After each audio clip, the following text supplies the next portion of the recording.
let's talk on the topic again of invisible injury, invisible diseases, and invisible illnesses. The topic I'm going to touch on is invisible diseases. I actually suffer from polycystic ovary syndrome, also known as PCOS, and endometriosis. Both are typically heavily tested to seek a diagnosis on each, and you have to see multiple doctors for each. With my experience, and this might be a little TMI, but here we go. So, normally when you have one or the other or both like me, they have to go through various stages and studies on seeking out what they actually are. And some of the illnesses are internally invisible, so you only see some of the after effects that result from it. For me, it's my acne. As you can see, I suffer from acne from the PCOS.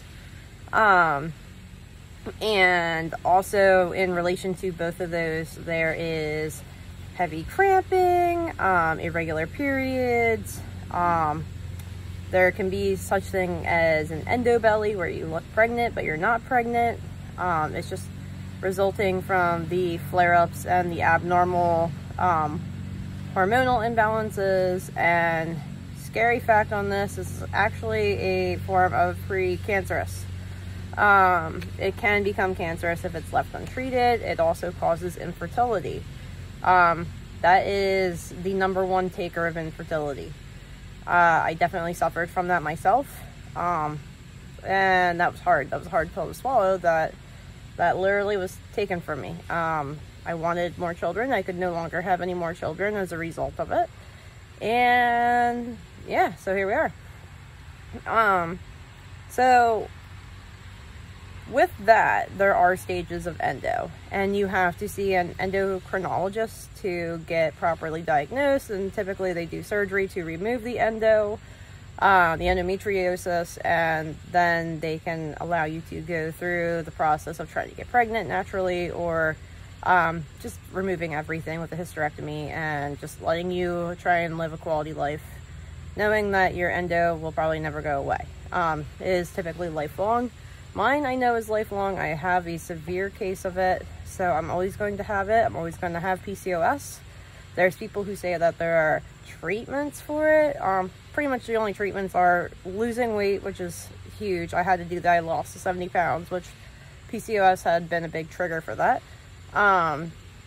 And you can start doing different supplementation. So what I mean by that is trial and error of what you can and can't eat, what might be an intolerance for you, what might not be, exercise, and just staying healthy.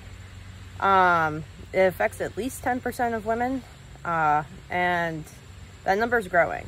These are definitely two that are very not known about diseases, and they're still being studied heavily, still being learned about.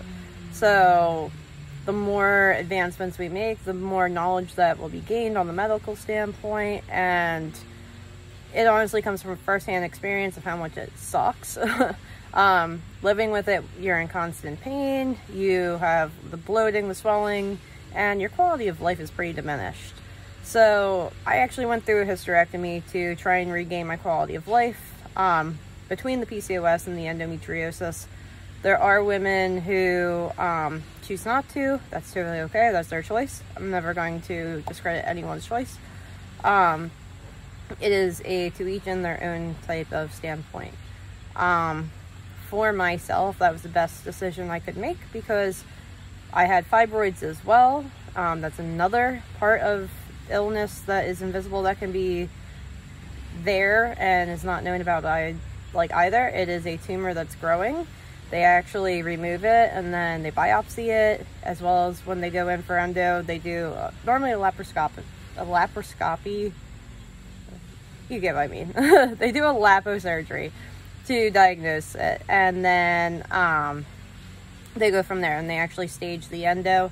The fibroids, they are a tumor, and they can either see if they are malignant or benign. The one I had was benign, thank goodness. It was also the size of a cantaloupe by the time they removed it, but the last imagery I had actually seen, it was only the size of an egg, so they can grow pretty dang fast. But there's other invisible diseases that exist. Those are what exists with me. I can't speak on what it's like for other people. I do know other people who have fibro.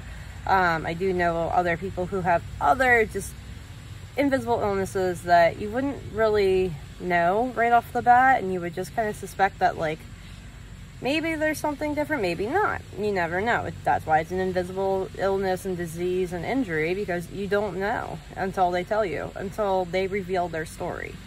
So, and the other thing with the endo is it actually can travel to different parts of your body. Mine was definitely in my fallopian tubes. Both of those were removed. Uterus was removed. And it is actually able to go into different parts of your body, like especially on the pelvic area. So like it can sit on your intestines and all that fun sort of thing. So it's pretty gnarly, we'll say. But that is the information I can give you on what I know and what I've been going through, and the fact that it is definitely unbearable, and it's definitely something that I wish more people knew about and were able to research and understand, because it's not like I'm just having a bad period, or I was having a bad period. It was debilitating, it was nauseating, it was life altering. So